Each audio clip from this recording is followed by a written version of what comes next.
नमस्कार, मैं हूं मोहित कुमार साहू और आप देख रहे हैं टीवी 24। वादे कितने पूरे कितने अधूरे, इस खास पेशकश में हम तमाम हमारे जो दर्शक जुड़े हैं उनका स्वागत करते हैं।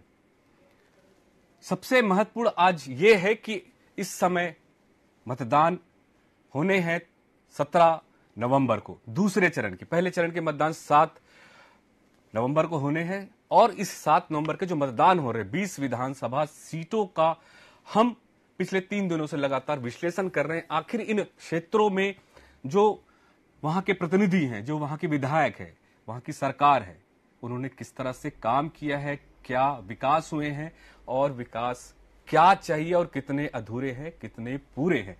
आज हम चर्चा करेंगे राजनांदगांव सीट और डोंगरगांव सीट पर। डोंगरगांव सीट की अगर हम बात करें तो वर्तमान में दलेश्वर साहू वहां पर कांग्रेस से विधायक हैं। इस बार कांग्रेस की सरकार थी छत्तीसगढ़ में और कांग्रेस भारी बहुमतों के साथ जीत की आई थी। और इस वक्त हमारे साथ, मैं स्टूडियो में भी बताना चाहूंगा, मोहन तिवारी हमारे एडिटर इन चीफ स्टूडियो से जुड़े हैं और हमारे चुनावी विश्लेषक राजनांदगांव और डोंगरगांव से राकेश यादव जी जुड़े हुए हैं। सबसे पहले हम डोंगरगांव का विश्लेषण करते हैं। आखिर डोंगरगांव की क्या बिसात, क्या समीकरण और क्या व्यवस्थाएं रहेगी और मतदान को लेकर क्या चल रहा है।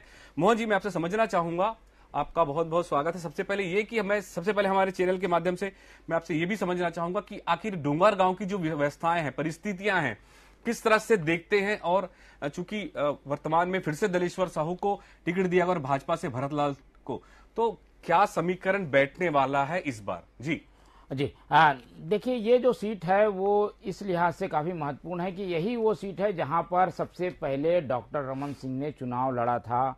जब वो अध्यक्ष थे, चुनाव उन्होंने नहीं लड़ा था, बीजेपी की सरकार बनी थी, तो उपचुनाव जहां हुआ था ये डोंगरगांव की सीट है। तो ये क्षेत्र माना जाता है कि राजनांदगांव से काफी लगा हुआ और उसका असर इस पूरे सीट पर पड़ता है। ग्रामीण इलाका है, किसानों के लिए काफी बढ़िया वहां की व्यवस्थाएं हैं और दलेश्वर साहू जो कि कांग्रेस के उम्मीदवार हैं, सबसे उन्नत किसान के रूप में जाने भी जाते हैं। नए नए प्रयोग करके खेती करने के मामले में जिन किसानों का नाम आता है उसमें ये दलेश्वर साहू हैं, जो वहां काफी समय से राजनीति भी कर रहे थे, किसानी भी कर रहे थे।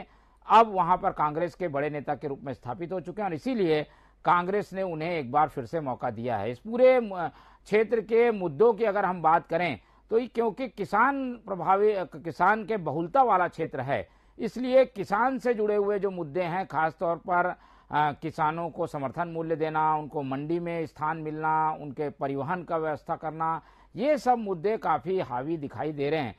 हालांकि यहाँ पर धान के किसान के साथ साथ दूसरी खेती करने वाले किसानों की संख्या भी ज्यादा है। फल की खेती भी यहाँ सबसे ज्यादा होती है।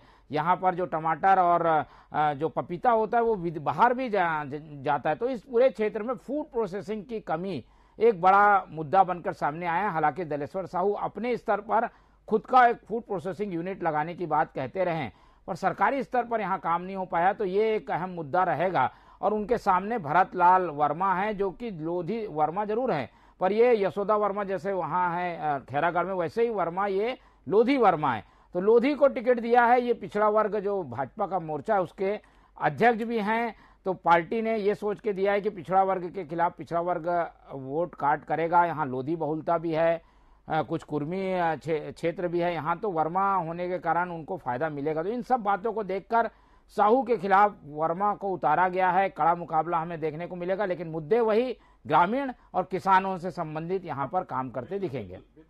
विकास का जो है